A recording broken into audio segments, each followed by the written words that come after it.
আপনারা ইদানিং শুনেছেন ভারতের কিছু হিন্দু সম্প্রদায় এরা মুসলমান মেয়েদের সাথে অপকর্ম করে বিভিন্ন ফান্দে ফেলে তাদেরকে ব্ল্যাকমেল করতেছে। এই ইতিহাস আপনারা জানেন কিনা জানেন, আপনারা তো ঘুমায় আছেন। অনেক মেয়েদের সাথে সম্পর্ক করতেছে, দেখা যায় কোনোভাবেই পারতেছে না, অবশেষে মেয়েদের ভালোবাসার ফান্দে ফালায়া, কুপ্রস্তাবের ফান্দে ফালায়া তাদের ঈমান নষ্ট করে ফেলতেছে। বাংলাদেশ থেকে অনেক মেয়েদেরকে ভারতে নিষিদ্ধ পল্লীতে বিক্রি করে দিতেছে। এই ইতিহাস শুনছেন আপনারা? ঘুমায় রইছে, আপনারা জানেন না এমন গভীর ষড়যন্ত্র চলতেছে। অনেক মেয়েরা সাক্ষাৎকার দিয়েছে যে সে প্রথম আমাকে পরিচয় দিয়েছে আমি হিন্দু, মেয়ে হলো মুসলমান। তো বলতেছে আপনাদের ধর্ম আমার ভালো লাগে, ছেলেটাই বলতেছে আপনাদের ধর্ম আমার ভালো লাগে। তো এক কথায় বলতে বলতে বলতে বলতে এক পর্যায়ে প্রেমের সম্পর্ক হয়ে গেছে। এরপরে ছেলে বলতেছে আমি তোমাকে বিবাহ করলে কি করতে হবে? বলে আমাদের ধর্ম পালন করতে হবে, আপনি কালিমা পড়ে মুসলমান হতে হবে। হ্যাঁ ঠিক আছে, পড়বো, সমস্যা নাই, আমি মুসলমান হব, কোনো সমস্যা নাই। তখন ওই মেয়েকে নিয়ে গভীর ষড়যন্ত্র তারা লিপ্ত হয়ে যায়। এক পর্যায়ে দেখা যায় মেয়ের সাথে অপকর্ম করে ভিডিও ছবিগুলো রেকর্ড করে ইন্টারনেটে ছেড়ে দেওয়ার ভয় দেখাইয়া এই মেয়েদেরকে বাংলাদেশ থেকে নিয়ে ভারতের নিষিদ্ধ পল্লীতে বিক্রি করতেছে। জোরে কর নাউজুবিল্লাহ। আমাদের মা বোনটা তো এখনো ঘুমায় আছে, কত গভীর ষড়যন্ত্র করতেছে। এইভাবে শত শত মহিলাদেরকে বিক্রি করে ফেলেছে এই ভয় দেখাইয়া যে ভিডিও কিন্তু ফাঁস করে দিব। কিন্তু আমরা এখনো ঘুমায় আছি, আমরা এখনো ঘুমায় আছি। এই হলো অবস্থা। আপনারা জানেন 3-4 বছর আগে, 2-3 বছর আগে আলেমদের ব্যাপারে 2টা তহমত দিত। এক নম্বর হলো অর্থনীতি। এই অর্থনীতি কেলেঙ্কারিতে ওলামায়ে কেরামকে জড়াইয়া তাদের যেই মর্যাদা এটা সমাজে নষ্ট করার জন্য গভীর ষড়যন্ত্র করছে। 2 নম্বর হলো নারী কেলেঙ্কারি। আপনারা জানেন আমাদের মামুনুল হক সাহেব, উনি বিবাহ করেছেন, ওনার আহারিয়াকে নিয়ে রিসোর্টে গিয়েছে, এটা সবাই জানে। 3 বছর 3 দিন ওনারে কারাগারে রাখছে। এরপরে অবশেষে গত শুক্রবারে 10টার সময় ওনাকে ছেড়ে দিয়েছে। ওনার সমস্ত মামলা আলহামদুলিল্লাহ উনি সেখান থেকে মুক্তি পেয়েছেন। অবশেষে জানা গেল উনি কোনো দোষই করেন নাই। 3 বছর 3 মাস ওনাকে শুধু কোনো অপরাধ নাই, কিচ্ছু নাই, জেলখানায় আটকে রাখছে। ওনার জীবন থেকে যে 3টা বছর চলে গেছে, এই জবাবদিহিতা আল্লাহর কাছে করতে পারবে? উনি সসম্মানে বেরিয়ে আসছে আলহামদুলিল্লাহ। তো 3-4 বছর আগে ওলামায়ে কেরামের উপরে তহমত দিত অর্থনীতি অথবা নারী কেলেঙ্কারি। তো এখন বর্তমান দেখা যায় ওলামায়ে কেরামকে কোনোভাবেই হেনস্থ করতে পারতেছে না সমাজে, এখন সাধারণ মুসলমানদেরকে ধরছে। সাধারণ মুসলমান বলতে আপনারা যারা আছেন, আওয়াম আছেন, তাদেরকে বিভিন্ন ফান্দে ফালাইয়া ঈমান ধ্বংস করে ফেলতেছে। তো এই জন্য আমরা সচেতন থাকব। আল্লাহ রাব্বুল আলামিন যেন আমাদের মা বোনদের ইজ্জত রক্ষা করে, বলেন আমিন। আমাদের যুব সমাজকে যেন আল্লাহ প্রতিরোধীভাবে হেফাজত করে, বলেন আমিন। সম্মানিত দাজ্জাল আও কামা ক্বালা আলাইহিন নাবিয়্যু ওয়াস-সালাতু ওয়াস-সালাম।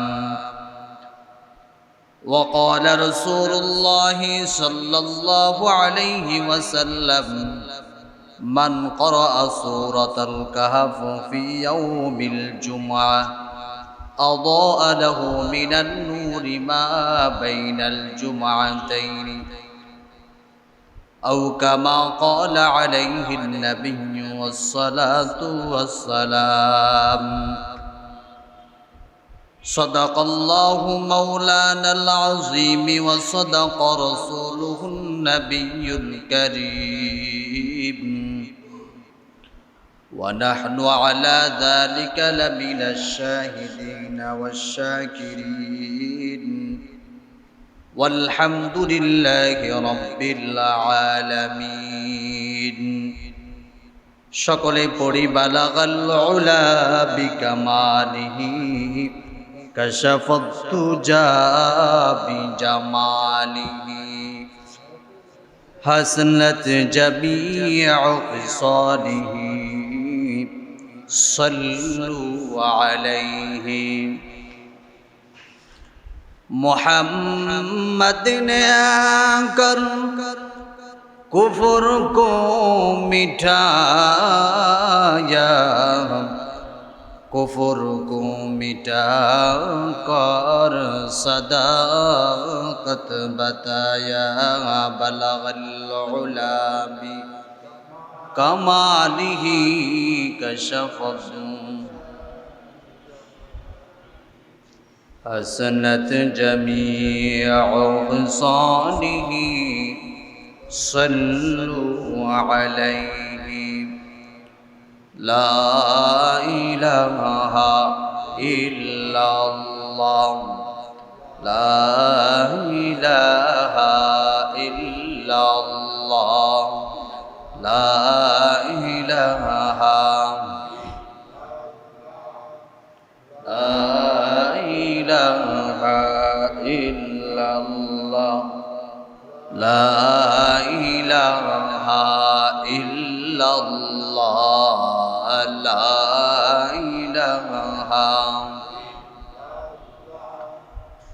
la ilaha illallah, la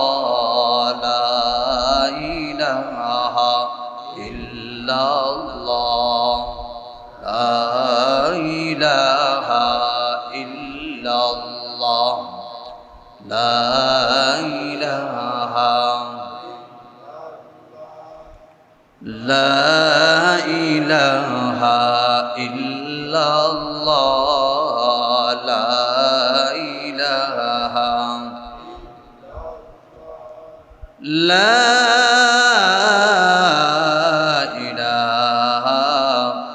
illallah Muhammadur Rasulullah sallallahu alaihi wasallam. Allah Allah Allah Allah Allah Allah Allah Allah Allah Allah Allah Allah Allah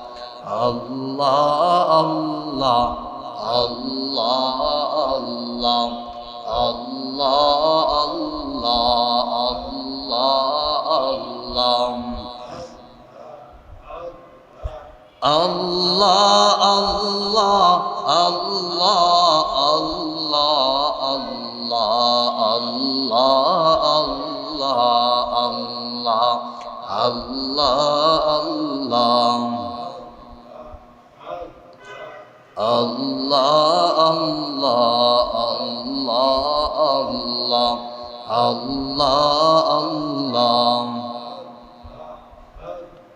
La ilaha illallah Muhammadur Rasulullah sallallahu alaihi wasallam.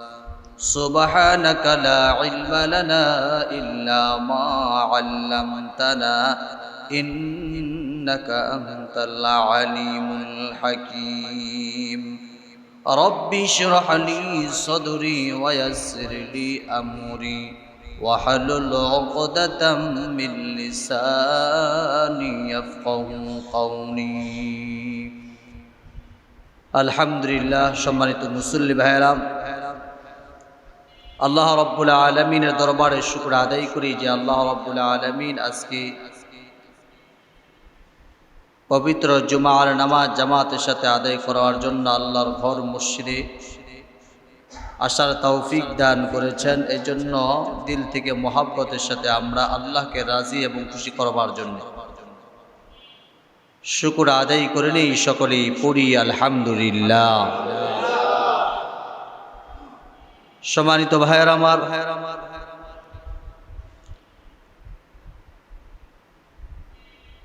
গত সপ্তাহের আগের সপ্তাহে আমরা আলোচনা করেছিলাম দাজ্জালের ফিতনা থেকে বাঁচার জন্য কিছু আমল আছে। এই আমলগুলো যদি করেন তাহলে আল্লাহ রাব্বুল আলামিন আল্লাহর দয়ায় আমাদেরকে দাজ্জালের ফিতনা থেকে হেফাজত করবে। তো আজকে এই দাজ্জাল সম্পর্কে কিছু আলোচনা করব, কারণ এখন আমাদের সমাজে যে পরিস্থিতি, দাজ্জাল আসার সময় কিন্তু হয়ে গেছে। একটু আপনাদেরকে ধারণা দিব দাজ্জাল কোথায় আছে, কোন এলাকায় আছে, কখন আসবে। কিতাবুল ফিতার একটা কিতাব আছে, এটা হলো কিয়ামতের পূর্বে দাজ্জাল কোথায় থেকে আসবে, এরপর হযরত ঈসা আলাইহিস সালাতু ওয়াস সালাম কখন আসবে, ইমাম মেহেদী কখন আসবে, এখন বর্তমান যে পরিস্থিতি সব ওই কিতাবুল